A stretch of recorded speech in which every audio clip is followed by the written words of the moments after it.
जमीन पर सोने वाली बहू। अरे काजल, तू जमीन पर क्यों सो रही है? चल आजा ऊपर, आजा मेरे साथ बेड पर सो जा। नहीं माँ, तुम जानती हो ना मुझे जमीन पर सोने की आदत है। बेड पर नींद ही नहीं आती।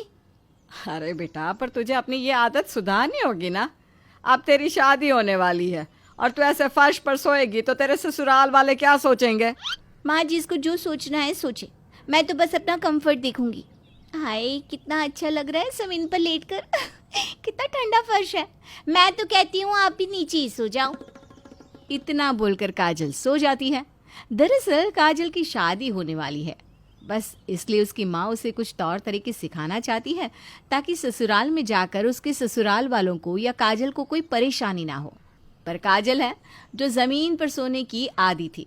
अब बहुत जल्द काजल की शादी हो जाती है और शादी वाली रात काजल अपने पति विक्रम के साथ नहीं सोती पर जमीन पर जाकर लेट जाती है। अरे काजल, ये क्या? तुम नीचे जमीन पर क्यों सो रही हो? क्या मुझसे कोई गलती हो गई है या तुम मुझसे नाराज हो? नहीं नहीं विक्रम जी, ऐसा कुछ नहीं है।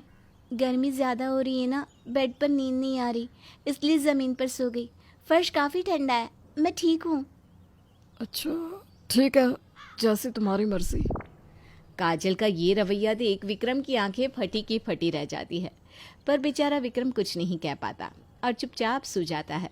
अब ऐसे ही कुछ दिन बीत जाते हैं और गर्मी ज़्यादा होने की वजह से काजल को अब कमरे में भी नींद नहीं आती। ऐसे ही एक रात, कितनी ज़्यादा गर्मी हो रही है, अब तो कमरे का फर्श भी गर्म लग रहा है। इस गर्मी की वजह से मुझे नींद ही नहीं आ रही। काजल, अगर तुम्हें इतनी गर्मी लग रही है तो मैं कल ही एसी लगवा दूंगा, फिर तुम्हें भी ज़मीन पर सोने की ज़रूरत नहीं पड़ेगी।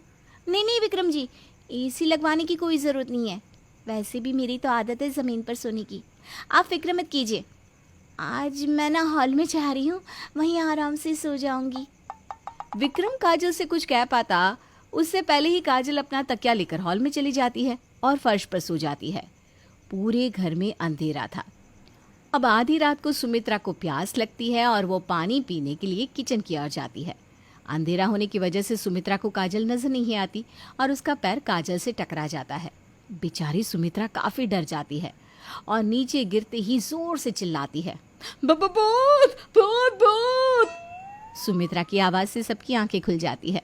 अब काजल जल्दी से हॉल की लाइट जलाती है और अपनी सास से कहती है, क्या हुआ माँ जी, कहाँ है भूत? बहू, तू यहाँ हॉल में क्या कर रही है?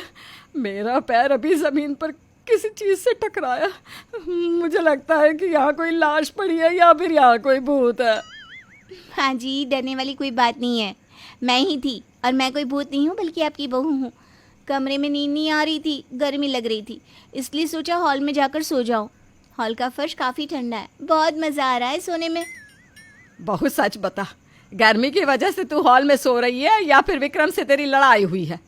अगर विक्रम ने तुझे कुछ कहा है तो मुझे बता, उस विक्रम की तो मैं क्लास लगाऊंगी। माँ, तुम्हें हमेशा यही क्यों लगता है कि गलती मेरी होगी? हमारी जब से शादी हुई है काजल नीचे फर्श पर ही सो रही है। पता नहीं, पर उसकी आदत है ज़मीन पर सोने की। अच्छा, ये बात है। बहू, अगर ऐसी बात है तो मैं एसी लगवा देती हूँ, फिर तुझे ज़मीन पर सोने की ज़रूरत नहीं पड़ेगी। तू आराम से बेड पर सोना। नहीं नहीं माँ जी, मैं ठीक हूँ, एसी लगवाने की ज़रूरत नहीं है, मेरे लिए फ़र्श ही काफ़ी है।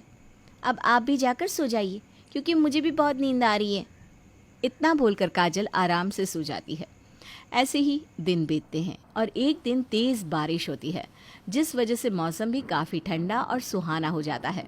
ऐसे मौसम में भी काजल नीचे ज़मीन पर सोती है जिस वजह से उसे ठंड लग जाती है। पर फिर भी काजल ज़मीन पर सोना छोड़ती नहीं और ज़मीन पर जाकर ही लेट जाती है। काजल, आज तो बेड पर सो जाओ। देख रही हो तुम अपनी हालत, तुम्हारी तबीयत कितनी ख़राब है। पर विक्रम जी, मुझे बेड पर नींद नहीं आती, मुझे ज़मीन पर सोना पसंद है। जब तबीयत ठीक हो जाए तब ज़मीन पर फिर से सो जाना। चलो अभी आ जाओ, बेड पर सो जाओ। मैं ठीक हूँ ना, मेरी फिक्र मत कीजिए, आप आराम से सो जाइए। विक्रम के बार बार कहने पर भी काजल अपनी मनमानी नहीं छोड़ती और ज़मीन पर फिर से सो जाती है जिस वजह से काजल की तबीयत पहले से भी ज़्यादा बिगड़ जाती है। बहू, ये तेरी कैसी जिद है?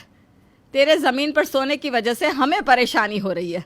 कभी मैं तुझसे टक्कर खाकर ज़मीन पर गिर जाती हूँ तो कभी तुझे हॉल में ज़मीन पर सोता देखकर डर जाती हूँ। और आज तो तेरी तबीयत इतनी खराब हो चुकी है, भगवान ना करे अगर तुझे कुछ हो गया तो तेरी माँ तो हम पर चढ़ जाएगी, कहेगी हमने तेरा ख्याल नहीं रखा। ठीक है माँ जी, मैं बेड पर सो जाऊंगी। अब सुमित्रा के कहने पर काजल मान जाती है और बेड पर सोने के लिए जाती है। बेड पर सोने के बाद भी उसे फर्श की बहुत याद आती है और वो नींद में बड़बड़ाने लगती है। मेरा फर्श, मुझे तुम्हारी बहुत याद आ रही है, बस मुझे जल्दी से ठीक हो जाने दो, एक बार फिर मैं तुम्हारे पास आ जाऊंगी। माँ लगता है बुखार सर पर चढ़ गया है, तभी तो ये पागल हो रही है। अरे बुखार सर पर नहीं चढ़ा है, जमीन पर सोने की आदत इसके सर पर चढ़कर बोल रही है। एक बार इसे ठीक हो जाने दे, इससे बेड से ना बांध दिया ना तो मेरा नाम भी सुमित्रा नहीं। अब सुमित्रा भी ठान लेती है कि वो अपनी बहू की जमीन पर सोने की आदत खत्म करके ही रहेगी। तो वहीं दूसरी ओर काजल भी ठीक होने के लिए समय पर दवाई ले रही थी। अब बहुत जल्द काजल पूरी तरह से ठीक हो जाती है और ठीक होते ही जमीन पर सोने चली जाती है। ये देखकर सुमित्रा को बहुत गुस्सा आता है और वो उसे खरी खोटी सुनाने लगती है। बहू तेरे मजे के चक्कर में हमें सजा मिलती है, तू तो बड़े आराम से जमीन पर सो जाती है, पर तेरी वजह से हमें परेशानी होती है। तेरी वजह से कई बार मैं जमीन पर गिरी हूँ और मुझे चोट लगी है। बुढ़ापे की चोट जिंदगी भर नहीं जाती, और अभी अभी तेरे पीछे इतने पैसे खर्च किए हैं इसीलिए ताकि तू दोबारा जमीन पर सोकर अपनी तबीयत खराब कर ले। माँ जी, मेरी वजह से अब आपको कोई परेशानी नहीं होगी, क्योंकि अब मैं अपने कमरे में सोऊंगी, वो भी नीचे बिस्तर लगाकर। विक्रम जी, अब मेरी तबीयत भी खराब नहीं होगी, इसलिए आप भी फिक्र मत करना। अपनी सास के ताने सुनने के बाद भी काजल अपनी हरकतों से बाज नहीं आती। अब इसी तरह से एक हफ्ता बीत जाता है और घर में सुमित्रा की बहन आती है, और जब वो काजल को नीचे ज़मीन पर सोता देखती है, उसकी दिमाग में तरह तरह के ख्याल पकने लगते हैं। सुमित्रा, मुझे लग रहा है तेरे बेटे बहू के बीच कुछ ठीक नहीं चल रहा। आज जब मैं तेरी बहू के कमरे में जा रही थी तो मैंने देखा तेरी बहू तो नीचे जमीन पर सोई है। अरे नहीं जीजी, ऐसा कुछ नहीं है, मेरी बहू को ना बस जमीन पर सोने की आदत है। सच पता लगने पर भी उसको सुमित्रा की बातों पर यकीन नहीं था। वो फ़ोन करके धीरे धीरे इस बात को फैला देती है। अब सुमित्रा के सभी घर वाले और आस पड़ोस को पता चल जाता है कि काजल नीचे ज़मीन पर सोती है। अब इस वजह से उन सब के अंदर गलतफहमी पैदा हो जाती है और वो लोग आकर सुमित्रा को नसीहत देने लगते हैं। सुमित्रा बहन, हम समझ सकते हैं। अरे जब तुम सबको इतनी परेशानी हो रही है तो अपने बेटे से बोलो ना, वो तुम्हारी बहू को तलाक दे दे। ऐसे रिश्ते ना ज़्यादा लंबे समय तक नहीं चलते। अब सुमित्रा किस किस का मुंह बंद करवाती, इसलिए वो इस बारे में अपनी बहू से बात करती है। बहू, तेरे जमीन पर सोने की वजह से मुझे क्या क्या नहीं सुनना पड़ रहा। अब तो तेरे कलेजे को ठंडक मिल गई ना।